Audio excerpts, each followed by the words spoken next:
Welcome to the first video in preparation for our second class of how to share your faith story, yours, mine, and his.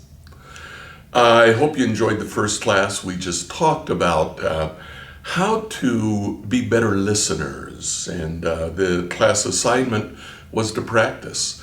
Now, that class assignment is relatively easy. You don't even have to plan it. Just look for the opportunity to listen to someone this week and then practice the things that we learned in class. Drawing people out, responses that will, again, draw them out. I hope you have fun doing that. Today we're going to talk about a concept called the 3D gospel. This is a missiological term, and actually it is a convergence right now between missiology and academia. Bible scholars are studying deeply the principles of value systems as they occur in the Bible. The first time that I was ever introduced to this was about a little over 10 years ago. OMS held a symposium. We were trying to do a better job of reaching segments of the world in which we've been a little bit stymied, particularly the Muslim segment. We had about a 3-day symposium. We invited a guest in to participate with us in the discussions. During that symposium, something happened. I wonder if you remember it. The broadcast was about an attack that happened in Paris, France. Several jihadists broke into the offices of a weekly satirical magazine called Charlie Hebdo. Charlie Hebdo had a tradition of poking fun at political and religious figures, painting them in what they considered funny. You might consider it lewd. They had recently portrayed the Prophet Muhammad in that same light, and the jihadists were deeply offended. They broke into the office in full daylight. They killed 12 people. 11 of the employees of Charlie Hebdo, one security officer. So do you remember that news broadcast? Do you remember 12 people dying in Paris, France as a result of an Islamic jihadist attack on a satirical newspaper? I remember going in that morning, and I was getting ready for the day, had a cup of coffee in my hand, and was talking to the guest that we had, who was a specialist in Muslim ministries. And I said to him something like, "Boy, isn't it something, you heard about the attack?" He said, "Yeah." "Isn't it something, here we are talking about this, and now this horrible incident occurred in Paris." He got real pensive, and he looked at me and he said, "You know, that is the basic issue that we're talking about. Here in the West, we would look at that, we would say, did you hear about the attack? Oh, it's bad what the paper did. They shouldn't have published those cartoons about Muhammad. Oh, but what a horrible attack. What an injustice has been done." He said, "That's the way we respond."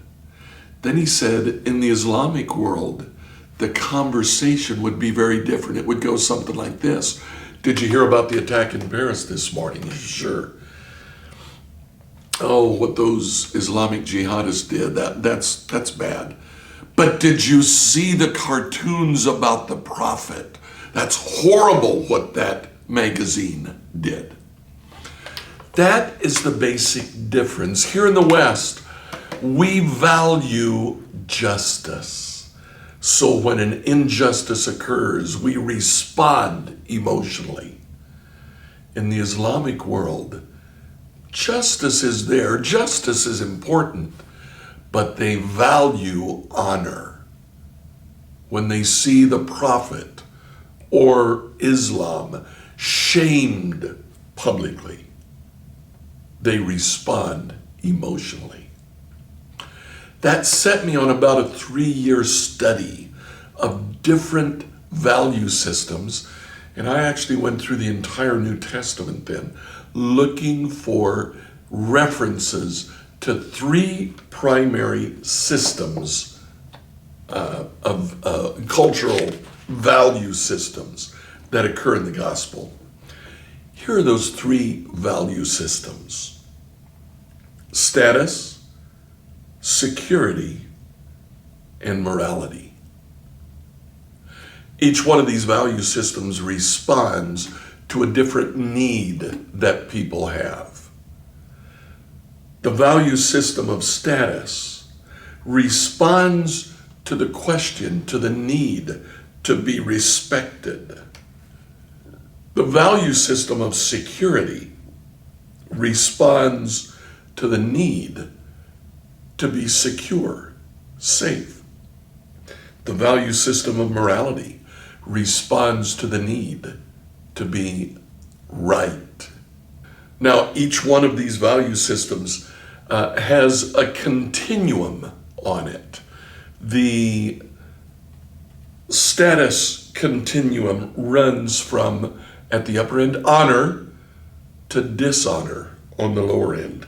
Security runs from power to weakness. And morality runs from good to bad. Most of us would find ourselves naturally at the bottom of these value systems, and we have emotional responses to that. The emotional response to dishonor is shame. The emotional response to weakness is fear. And the emotional response to doing bad things is guilt.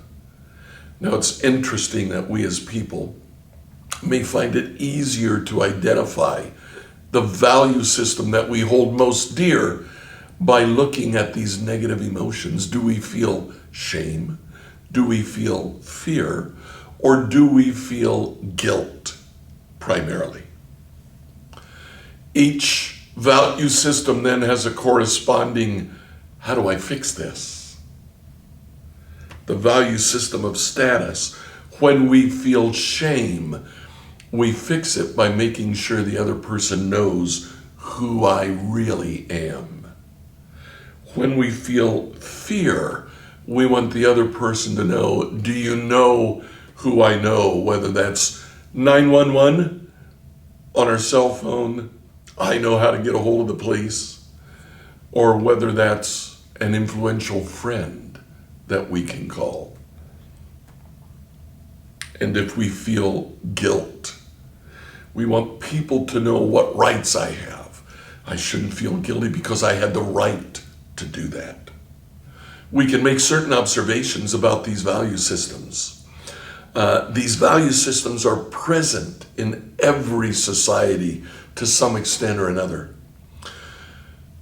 These value systems are not either or. A particular society does not have one system to the exclusion of the other two.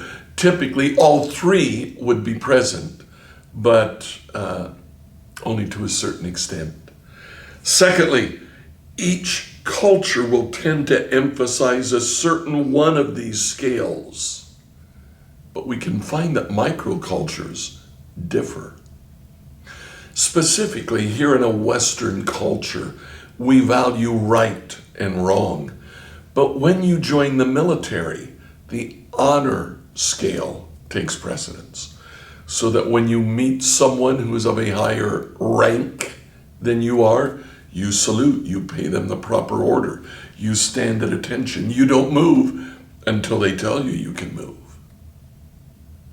Third, definitions of what is honorable, what is just, and what is power can vary from culture to culture. We may think something in particular is power here. In another culture, that may be actually meaningless. And then finally, the means of acquiring honor, power, and justice vary from system to system. So how do these value systems play out in the Bible? Well, it's interesting. If you look with me at Genesis chapter 3, the fall of man mentions these value systems.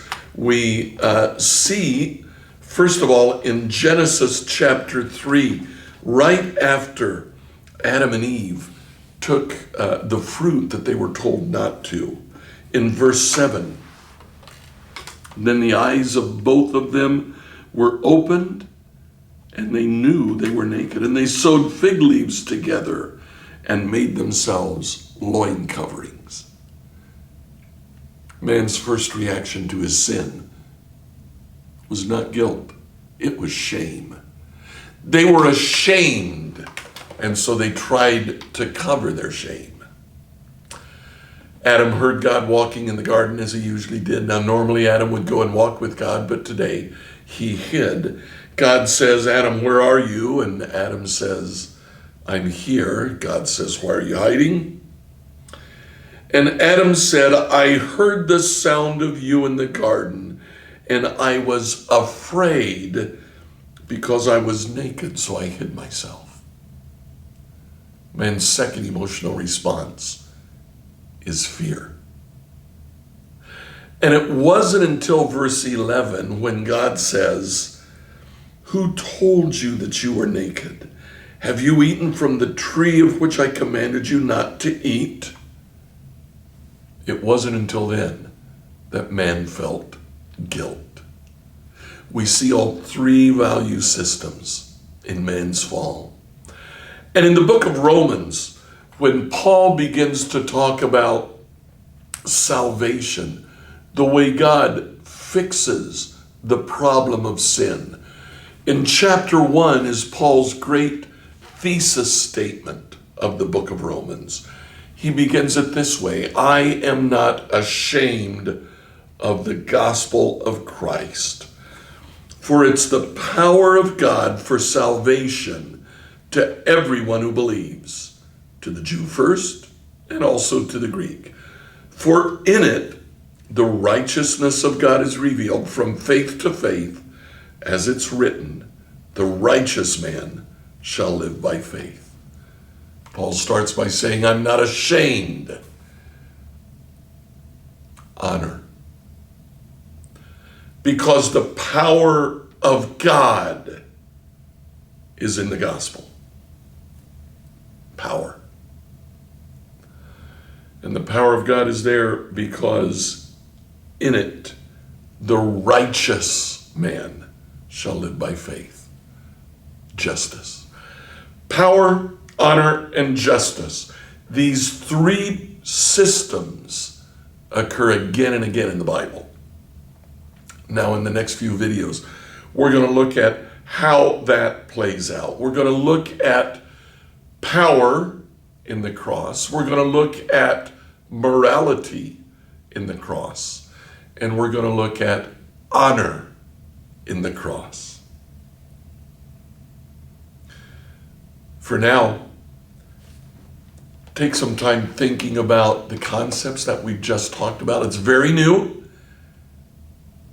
Look for it in Scripture. I am confident that you will find multiple reference to power, honor, and justice throughout Scripture. What God provides to us, He gives us power, He gives us honor, He gives us justice. Look for these things, see if you can find them, and then listen to the next few videos where we go more in depth on each topic.